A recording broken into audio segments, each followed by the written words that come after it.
So this is the beginning of my trip to Auckland, so it should be the next show of the program.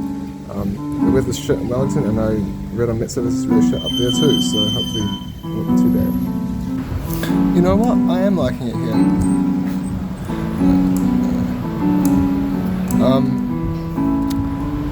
I haven't felt this good and been stoned since last time I was hanging out with Gary. And I think it mostly has to do with the fact that I don't feel the people's eyes on me that I did in Wellington, you know?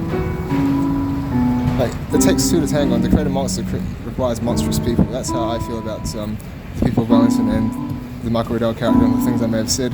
It takes two to tango, and people built that monster very carefully once they were pissed off with me. You know? That's just the way the cookie crumbles. But now they want me to give up all that shtick? No, of course not. I'm going to keep all my performance art stuff because, like it or not, this is how I live my life. And that's kind of the fun of it.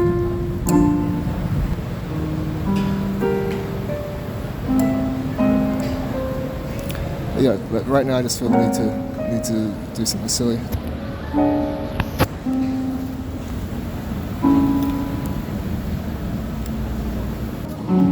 Yeah, I gotta admit that with the rock shop literally up the road, it's kind of tempting to buy a guitar, but I really don't want to. Like, it's not that, like, I'm really happy with the playing I spent the last year sort of refining, but I want to do something else this year, and and it's just I don't feel like that. Like, guitar's going to be part of what I want to do this year. As I say, I go through these phases. It's just a thing that happens. I don't always write on the same instrument, and all that kind of thing. But yeah, I feel like I pull out the guitar and it'll just be all the same familiar shapes that I've been playing with for the last couple of years, and that's what I want to avoid. Like, I want it to, like, I feel with the Shipwreck score, I got in the jam songs. It's got some rock hits that people can get behind, regardless of the musicals thing. But what it's missing now is like those show tunes, which are really effective storytelling vehicles. Like the beach song has a bit of a story to it, but it's really like a single player narrative, and then someone like intercedes. It's like the Bollywood duets. But the Sands of Time song, that needs to be like a whole, you condense someone's life into 5 minutes kind of song. And sort of like the beautiful one from Sunday, the one where the mum sings to George. That's the kind of vibe I want for the song. And it's like, and that vamp idea is really good, but I'm not sure what I'm going to do with it. I'm going to have to actually go to the piano and doodle with it at some point. Because I didn't even remember that one. Like, most of those vamps that I've been pulling out from my rediscovered folder, like, those are things I sort of was looking for, but there's some of that stuff is just totally surprising, like that vamp which I'm going to use in the show. But yeah, the fact that I'm looking for trunk tunes is a sign that I've run out of juice, creatively speaking. Like, the fact that I'm hunting down trunk tunes because I'm looking for material, it tells me that I'm not generating material using the current process, so I think it needs to shift, and I don't think a new guitar is enough this time. Because that's what I got out of the last rock, because I bought a new guitar, and the cheap one made certain sounds, so it just encouraged different writing. But then there's the...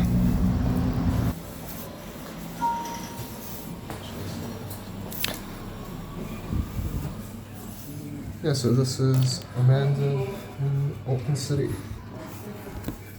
on Queen Street. Yeah, I just feel like if I pulled out a guitar, no matter what kind it was, it would just come out sounding the same. And that's, I think, the thing which has been stopping me from writing new songs. I'm not exciting myself so much. When I'm arranging the tunes, or when I'm making it sort of welcome the door doesn't fresh, but with my own material, I'm not surprising myself as much as I used to. It's probably like an instrument switch kind of thing, which is going to hopefully that goes into the slot so hopefully with switching the instruments that doesn't even sound into the slot, it's just different. And once I get the piano ideas into Sibelius, then I know how to compose with them in Sibelius. That's how I wrote the first two shows. But those are all written out piano score. It's Smoko time, so it's not all Smiles of Sunshine with my impression of Queen Street and Road.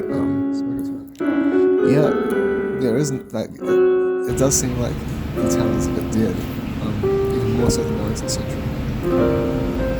Wellington Central is noticeably dead than it was before COVID, but still, a lot of people actually live in Wellington Central, the same with Auckland. But 40,000 people looks a lot bigger in such a small space, whereas something like 40-50,000 people live in Auckland Central and work there too, right? But this centre of Auckland is gigantic. It's like 3 times the size of the Wellington CBD. So it just doesn't feel so big. Auckland feels a bit dead, whereas Wellington feels. But what I wanted to say was actually, I just realised that the live acts, they're the ones who depend on the tourist trade, like way more than what I do. The movie business and the tourist trade is sort of like only linked because Peter makes films that encourage tourism in New Zealand, but there's no intrinsic link. People don't sort of go cinema sightseeing that often. People, you can watch the movie, so not that really enticed to go to the location. The other thing with New Zealand, that Lord of the Rings was enticing because it wasn't real, so then they could come and look at the real place that inspired the CGI. But yeah, so live acts are hurting real bad on this whole we can't go touring and tourists aren't coming. But for me, nothing's changed. I've made up so much money on music in the last 3 years that I made in the 3 years before that. Slightly more than the 3 years before. One of those years I had 6 to 7 students. That was a pretty decent year financially for me. I basically haven't made money off music in the last 5 years. Since 2017, really. Like 2017, I had the commission from this manual. I had a film scoring gig, which I got fired from David White, and I had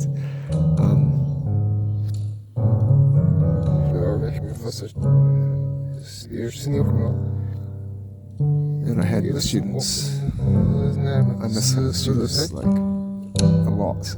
It's not that I need a load of them, but I do miss that ability to pick up $40-50 for doing something I'm really good at. I get paid. I don't get paid as much to do my job at Radio New Zealand, but that's because it's not that difficult a job. I'm surprised they pay me so much at all. But with the music, I really feel differently about that. I love getting to show off my skills and sort of inspire someone to try to get good at the instrument. But yeah, I like the one-on-one. I don't like group lessons. That's what I don't want to do with the uni thing. Is I have someone lecture to a group of people. It's not all that exciting to me. I mean, I can do the same thing to a tape, and then people can still listen to it. And what's the real difference? What do you gain by seeing me talk about it?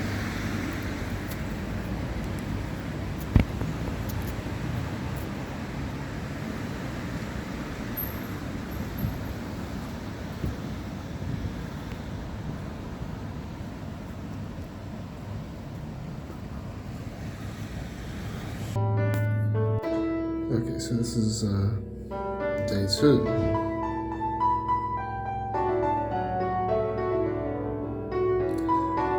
Things went alright for me. I got here on time.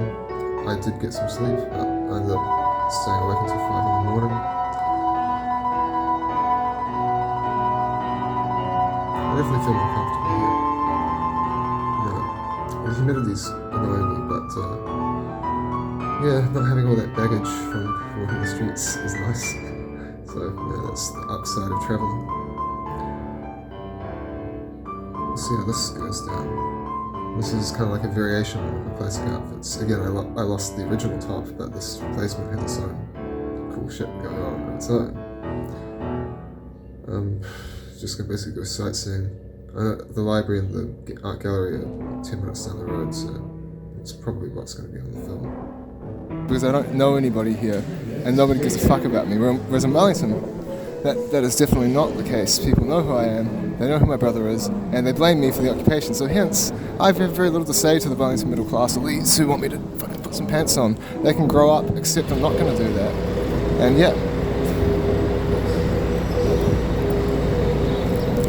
I don't want to need the rehabilitation because it comes with a price. I'm not going to start smoking pot, and I'm not going to put my pants on. I want to wear the clothes I want to wear, and if they can't accept it, then just never get to see me ever again, and that's fine by me.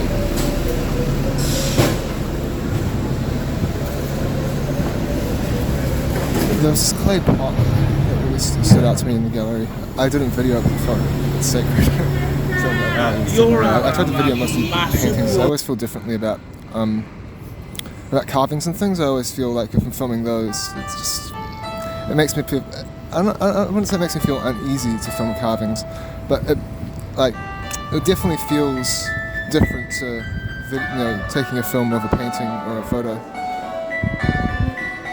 Sculptures, I tend to think, well, that's impersonal, it's metal, it's man-made, but when it's carved in wood or clay or something, it's like objects from the earth, and I always just feel like I'm in I remember Sarah showed me her taiaha, and I was very impressed by it. It was very amazing.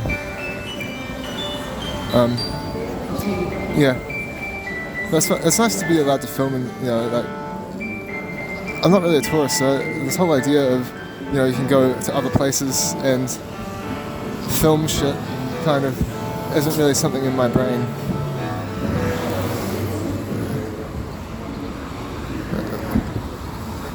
But the Sky Tower suddenly looms over Auckland.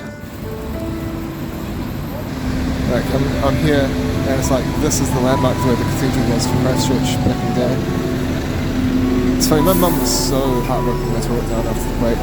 She was just really pissed off. So she was probably pretty happy with doing the rebuild of the cathedral now. But yeah, my mum and dad were mostly pissed because the earthquake that Bob Parker on the Mayoralty. No one seemed to like him much where I was from. So yeah, mum and dad wanted Jim Anderson to be mayor, but because of the earthquakes, it was because of the earthquakes, it ended up as Bob Parker.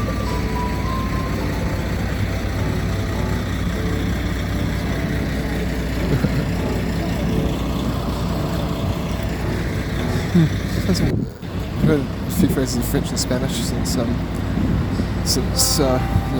walking out today.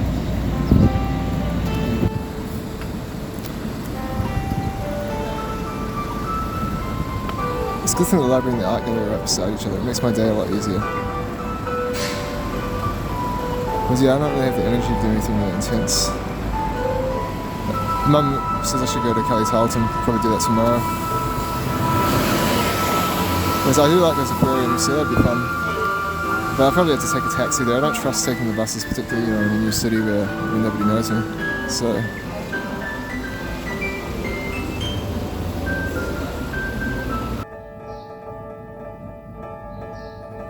Okay, so this is day 3. Day 2 of actually being in London, but day 3 of the trip. This is what I'm wearing. I was just looking at the electoral boundaries for Auckland Central, and I think I'm just inside Auckland Central right now. This is Queen Street, just past Karanghaka Road. Merrill Drive's a few blocks down. So this is turning out to be a pretty direct comparison of Auckland Central and Wellington Central, because I haven't left the boundaries of Auckland Central since I came here on the taxi, and I basically don't leave Wellington Central unless someone gives me a ride, or I take the train occasionally. So you notice conditioner in my hair. I actually had a shower and all that shit this morning. It's got all the good stuff. Like these beers.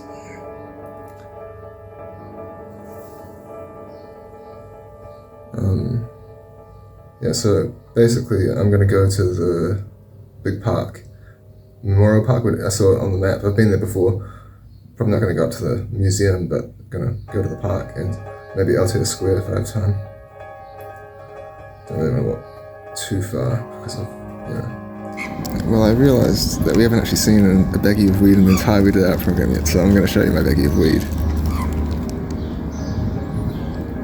Yeah, I've bought the bag, but I only had a few cones. As for the freak out yesterday, well, as I say, that happens in Wellington too. That's just part and parcel of, being on the streets. Well, my research continues regardless of which city I'm in. This morning, I watched the Hello Sailor documentary a couple of days ago, and they said this Inside Out album by Graham Brazier was really cool, so I had to listen to it. It was pretty cool. I can't really do that though. It's great, this is a great sound, but I don't really do that sort of hard driving rock thing myself. It's funny, I'm playing around with these Don McGlashan tunes or the Split Ends tunes, and The split ends tunes actually I'm keeping to a bit closer to the chords because they already have the jazz chords in there, whereas Don's music tends to be, the melody does something modal or unusual, but the actual underlying harmony is usually something fairly that anyone can play, which is actually the appeal of his music. I wish I could do that, but again, grew up as a virtuoso, so unfortunately my fingers are just, the way they are. Which is also why I don't do particularly well with folk music actually. But if you're watching my channel, then you clearly dig my music, or at least some of it.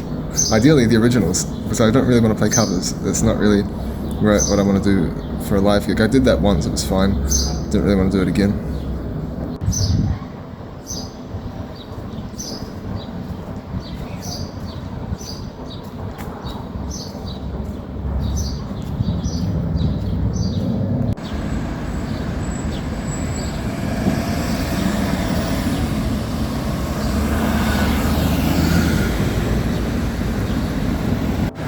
I'm literally seeing this for the first time just now.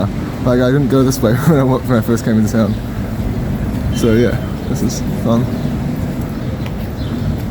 Actually, I've been to the park before though, so that's not going to be new. This is a pretty great day, but actually this is really nice weather. I don't feel like the sun's trying to burn me. I don't feel the hay fever which I often have in Wellington, and so far the sandflies haven't come anywhere near me, so that's pretty good. I'm also enjoying seeing the different trees. It's very, it's just a nice reminder of how different the ecology is in the Far North compared to Wellington. Or the mouth of the fish, whatever it is, I forget.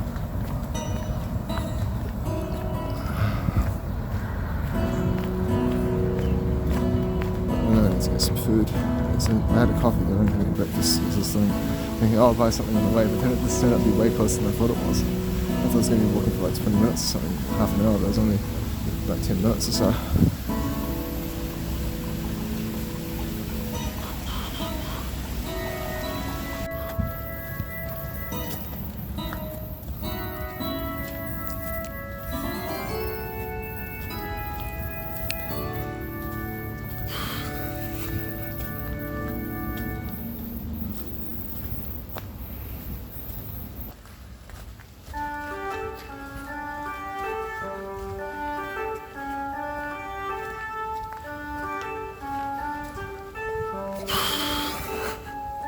Yeah, I can't help escape the feeling that I'm being sort of I'm trying to like this is a role-playing game and you're playing as the GM. That's funny. But yeah, it's just how it feels in my head. Yeah, I'm not really keen on Dungeons and Dragons. That's one of my brother's thing. I like to do street theatre. I like to do things which so that's actually part of what appeals to me at making films is that aspect of it where you're doing, because people are still watching you when you film, it's just that they're not sort of forced to look at you the whole time. That's the difference between theatre and street theatre. Like real theatre, the audience's attention is glued to you the whole time, whereas in street theatre, you're lucky to get 3 people to look at you if there's 20 people going by. So, totally different energy. You just get used to people snubbing the music, which actually I think hardened me up enough to sort of want to come out and write what I really wanted to write. It wasn't that I wanted to do a rock score particularly, but it's just what happens when I was trying to, because I wanted to do the thing about the activism thing. I was reading all about the activism, Extinction Rebellion, etc. While I was working at Accentia. So I kind of wanted to do something that would fit that.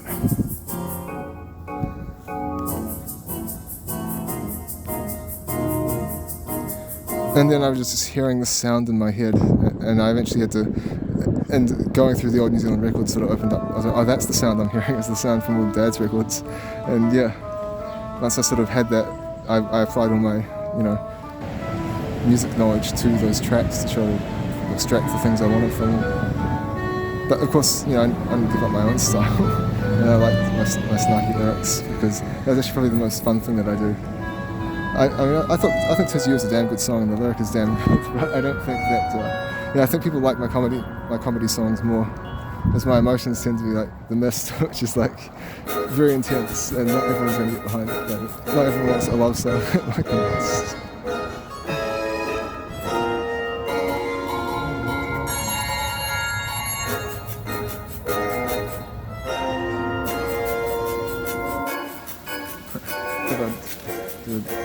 One from the greatest catalogue. So, as for the image about Black Hole Chloe, the one from last year when I was messing around with digital art. So I've got a good answer for that one, and it's a line in Contact, the novel by Carl Sagan, which is that, I forget the exact quote, but you can look it up, and it says that when you fall in love with someone, the idea is that you are falling in love with someone who is sort of compatible. You can find a version of them which is compatible with who you were when you were the same age. So if you're like, when you're both 5, you're both the same, you get on equally well. That's what he was talking about in Contact. So, yeah, I read that book, and I thought it was a really good read. So, hence, I don't know if you like the fiction or not, but it was digital, and it's all digital art, so nothing exploited in that sense.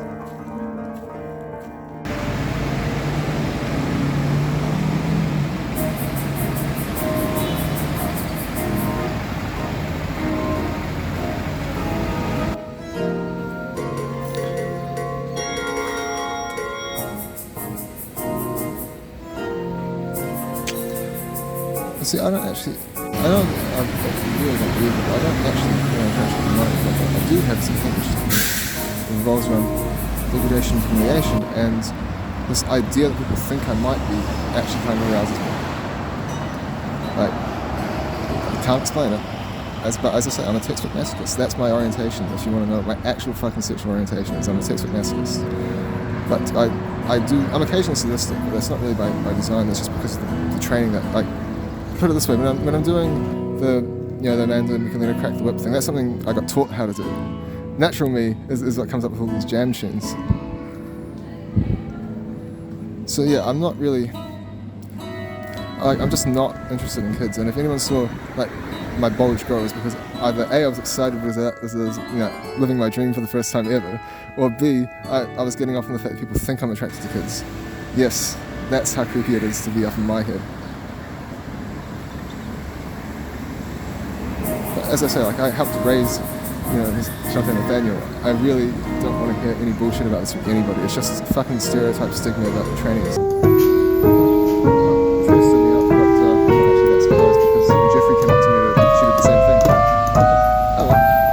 Hopefully, I should probably write to her more often when I'm in Wellington. I feel a bit guilty about that. There were bells on a hill, but I never heard them ringing. No, I never heard them at all till there was you.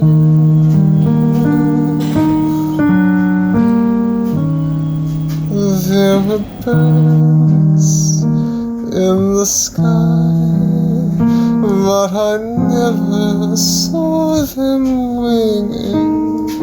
No, I never saw them at all. We're highly trained to help keep you safe, so make sure you listen to and follow their instructions. As we get underway. And there was music, and there were wonderful roses. They tell me in sweet fragrant meadows of dawn and you, there was love all around, but I never heard it singing. No, I never heard it at all until there was you.